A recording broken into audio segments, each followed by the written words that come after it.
के दिन क्या नहीं करना चाहिए जिससे कि भोलेनाथ आपसे रुष्ट ना हो। तो आइए जानते हैं भगवान भोलेनाथ और मां पार्वती की कृपा प्राप्त करने के लिए महाशिवरात्रि के पावन पर्व पर क्या नहीं करना चाहिए। महाशिवरात्रि के दिन देर तक ना सोएं। सुबह सूर्योदय से पहले उठकर स्नान कर लें।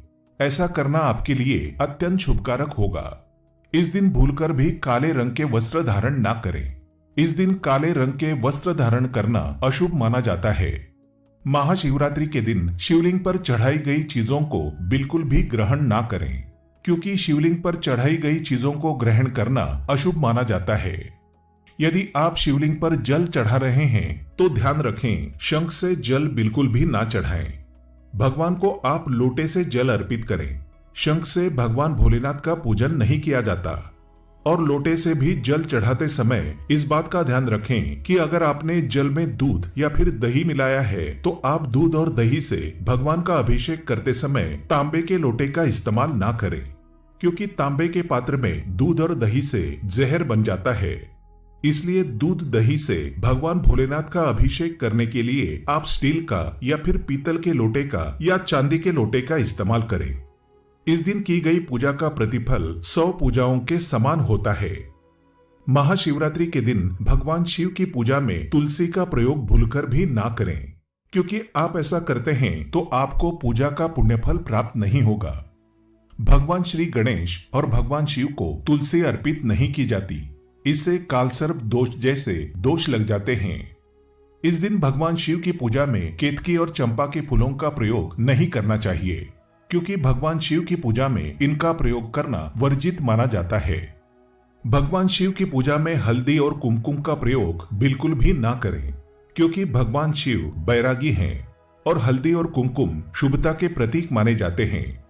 भगवान शिव की जो मूर्ति शिव परिवार के रूप में है, जहां भगवान श्री गणेश, भगवान कार्तिकेय और मां पार्वती हैं, तो आप वहां पर भगवान शिव को हल्दी कुमकुम से तिलक कर सकते हैं। लेकिन भगवान शिव की जो शिवलिंग होती है वो भगवान शिव का बैरागी रूप है, तो वहां आप हल्दी कुमकुम ना लगाएं। महाशिवरात्रि के दिन भूलकर भी घर में कलह नहीं करना चाहिए और ना ही किसी को अपशब्द बोलना चाहिए। यदि आप ऐसा करते हैं तो आपको भगवान शिव का आशीर्वाद प्राप्त नहीं होगा। महाशिवरात्रि पर शराब और मांसाहार का प्रयोग बिल्कुल भी ना करें। यदि आप ऐसा करते हैं तो आपको भगवान शिव और मां पार्वती के क्रोध का सामना करना पड़ सकता है। आपको इस दिन किसी पशु पक्षी को सताना नहीं चाहिए, ना ही उन्हें मारना चाहिए, नहीं तो आपके सभी पुण्यफल नष्ट हो जाएंगे। महाशिवरात्रि के दिन महिलाओं और कन्याओं को शिवलिंग का स्पर्श नहीं करना चाहिए। आप दूध, दही या जल से शिवलिंग का अभिषेक कर सकते हैं, बेलपत्र भी चढ़ा सकते हैं, पूजन भी कर सकते हैं, लेकिन शिवलिंग का स्पर्श ना करें। शिवलिंग पर आप जब जल चढ़ाते हैं तो वो जल आपके पैरों में नहीं आना चाहिए, क्योंकि उसे हम जलहारी कहते हैं। शिवलिंग पर बहते हुए जल को हमेशा अपने मस्तक पर स्थान देना चाहिए। उसका छींटा अपने बच्चों के ऊपर मारना चाहिए। इससे शरीर में शीतलता आती है और शरीर नजर दोष और कई पीड़ाओं से मुक्त हो जाता है। मन को शीघ्र ही शांति मिलती है।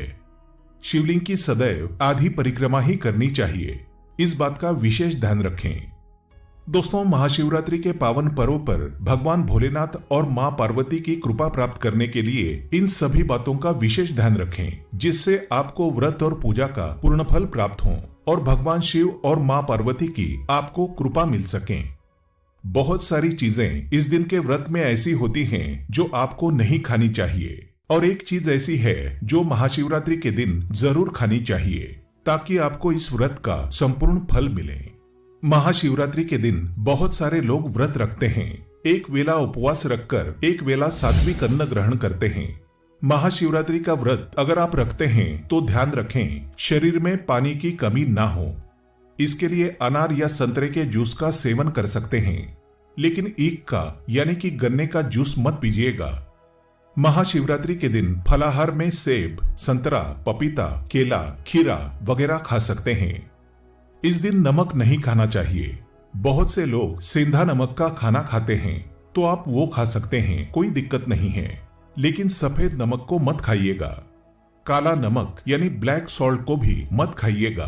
आलू का आप प्रयोग कर सकते हैं। भूलकर भी चावल रोटी यानी अनाज का प्रयोग मत कीजिएगा। आप गेहूं तो एक बार खा भी सकते हैं, पर चावल मत खाइएगा, इस बात का ध्यान रखिएगा। दही वगैरह भी खा सकते हैं, कोई दिक्कत नहीं है। मूंगफली या मखाने को घी में फ्राई करके भी खा सकते हैं। मीठी चीजों का सेवन आप जरूर करें। गाजर, लौकी की खीर, साबूदाने की खिचड़ी ये आप खा सकते हैं। इस दिन कुट्टू के आटे का खाना भी आप बना सकते हैं और आप उसे खा सकते हैं, लेकिन अनाज और साधारण नमक का इस दिन व्रत में बिल्कुल प्रयोग ना करें। सेंधा नमक का प्रयोग कर सकते हैं। लहसुन, प्याज, मदिरा, मांस भूलकर भी मत खाएं, वरना आपके व्रत का फल आपको कुछ भी नहीं मिलेगा। इन चीजों का आपको ध्यान रखना है, नहीं तो आप पाप के भागीदार हो सकते हैं। महाशिवरात्रि पर व्रतधारी को खाने पीने की चीजें दूसरों को मिल बांटकर खानी चाहिए, शेयर करनी चाहिए। इससे भगवान शिव अति प्रसन्न होते हैं। लेकिन वो खास चीज जो शिवजी पर अर्पित भी की जाएगी और खाई भी जाएगी, वो है पंचामृत। आप पंचामृत जरूर अर्पित कीजिएगा और बाद में उसको प्रसाद के रूप में जरूर खाइएगा। दूसरी बात, इस दिन सात्विक तरीके का खाना बनाकर खाया जाता है। आप फलाहार भी कर सकते हैं। आलू का हलवा, बॉईल किया हुआ शकरकंद या फिर सिंघाड़े का हलवा भी खा सकते हैं। इस दिन शिवलिंग के ऊपर बेर जरूर अर्पित करें। उसके बाद फलाहार करते समय इस बेर को जरूर खाएं। याद रखें, इससे शत्रु और विरोधी कभी सर नहीं उठाएंगे और जीवन में आपकी चारों दिशाओं में जय जयकार होगी। आप विजयश्री को प्राप्त करेंगे। बेर अर्पित करने से दुश्मन का सर्वनाश होता है या फिर दुश्मन आपके खिलाफ कुछ भी नहीं कर पाते। शिवलिंग पर काले तिल जल में डालकर या दूध में डालकर जरूर अर्पित कीजिएगा। शनिवार का दिन है तो इस दिन काले तिल अवश्य अर्पित करें। इसे बहुत ही शुभ और मंगलकारी माना जाता है। शनि दोष से पीड़ित व्यक्ति को शनि से छुटकारा मिल जाता है। वैसे महाशिवरात्रि के दिन आप दूध का सेवन कर सकते हैं, लेकिन केवल दूध नहीं, उसमें 2-4 चीनी के दाने डालकर ही सेवन कीजिएगा। केवल दूध कभी भी पीना नहीं चाहिए, व्रत त्योहार में तो भूलकर भी नहीं। 2-4 दाने चीनी डाल दें, भले ही आप चीनी ना खाते हों तो भी। इस तरह से आपका व्रत पूर्ण होगा। और जब आप फलाहार करें तो भगवान शिव का नाम अवश्य लें। अगर आप भोले बाबा के सच्चे भक्त हैं तो कमेंट्स में हर हर महादेव अवश्य लिखें। भोले बाबा की कृपा से आपके सभी बिगड़े कार्य पूर्ण हो जाएंगे।